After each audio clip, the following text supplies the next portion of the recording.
Je m'appelle Tao Midjo. Plus précisément, Ngok Tao Midjo Petgang Nebui. Mais vous pouvez m'appeler Tao.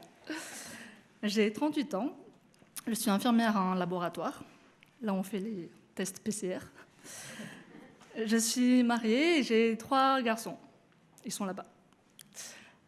Jonathan, qui a 10 ans, qui va à l'école du dimanche avec les aventuriers. Milan, qui a 9 ans et qui va à l'école du dimanche avec les aventuriers aussi. Et Kylian, 7 ans, qui va à l'école du dimanche chez les explorateurs. Aujourd'hui, je me présente devant vous pour témoigner des appels que j'ai reçus du Christ et de ma conversion.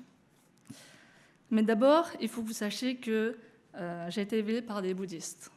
Chez moi, il y a un autel où ma mère prie et fait des offrandes régulièrement. J'ai été élevée, toute la famille était bouddhiste. Quasiment tous les week-ends, j'allais à la pagode. Et là où j'adorais aller le plus souvent, c'était pour les fêtes. Mais j'ai jamais vraiment adhéré. Quand je posais des questions, on me répondait avec des réponses un peu floues ou que ça ne me satisfaisait pas. Alors j'ai arrêté de poser des questions.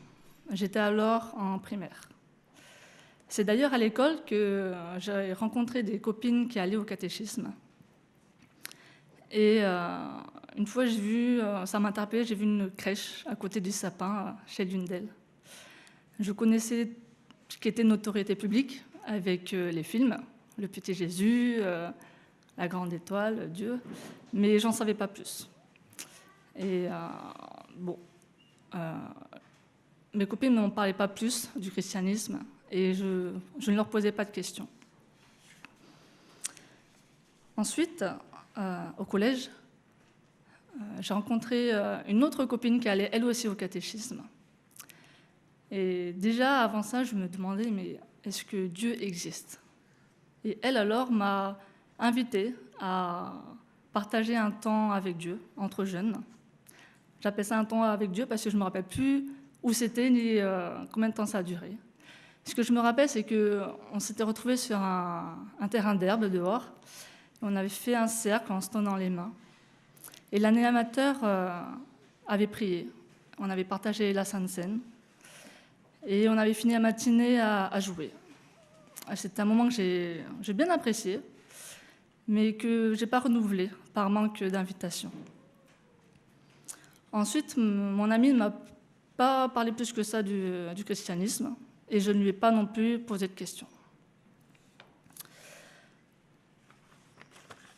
On m'a donné l'occasion de participer à des activités d'église, mais comment je pouvais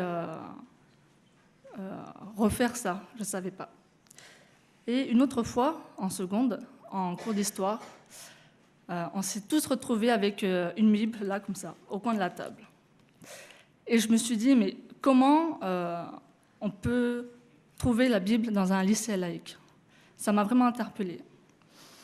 Et alors, j'étais contente, parce que pour une fois, je pouvais enfin en voir une pour de vrai. Celle que j'avais tant vue dans les films. Et alors, je la prenais et je feuilletais comme ça. Et c'est incroyable le nombre de pages qu'il y a, avec une toute petite écriture. J'avais presque peur de déchirer les feuilles.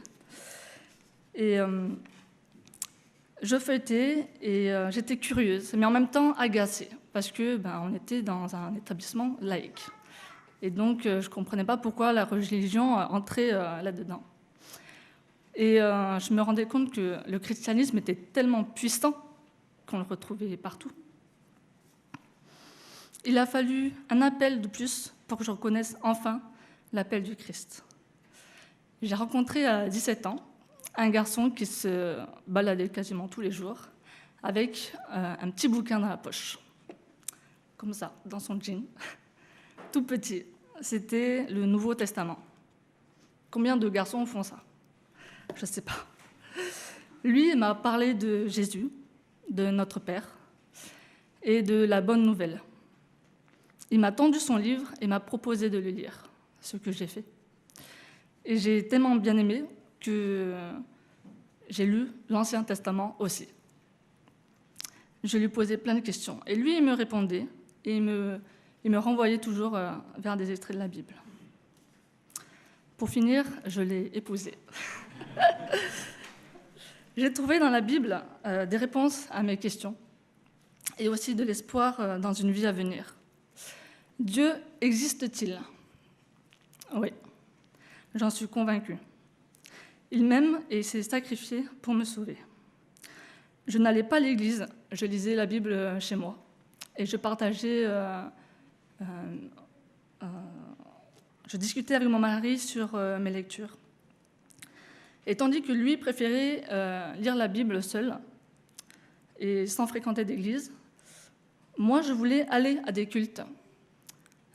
Mais avec la multitude d'églises qui existent quand on n'est pas chrétien, laquelle choisir ?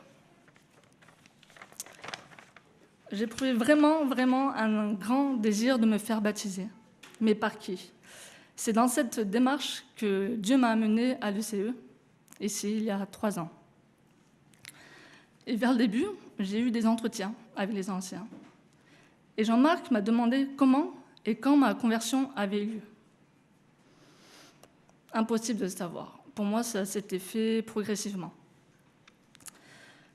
Il n'y avait pas eu de changement particulier dans ma vie. Et en fait, c'est parce qu'il n'avait pas encore eu lieu. Un jour, je l'ai compris.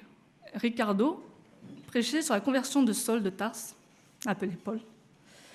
Et en Acte 9,4, Jésus lui dit « Saul, Saul, pourquoi me persécutes-tu ? Pourquoi me persécutes-tu » Cette question a fait écho dans ma tête, parce que oui, je le persécutais, à travers mes enfants.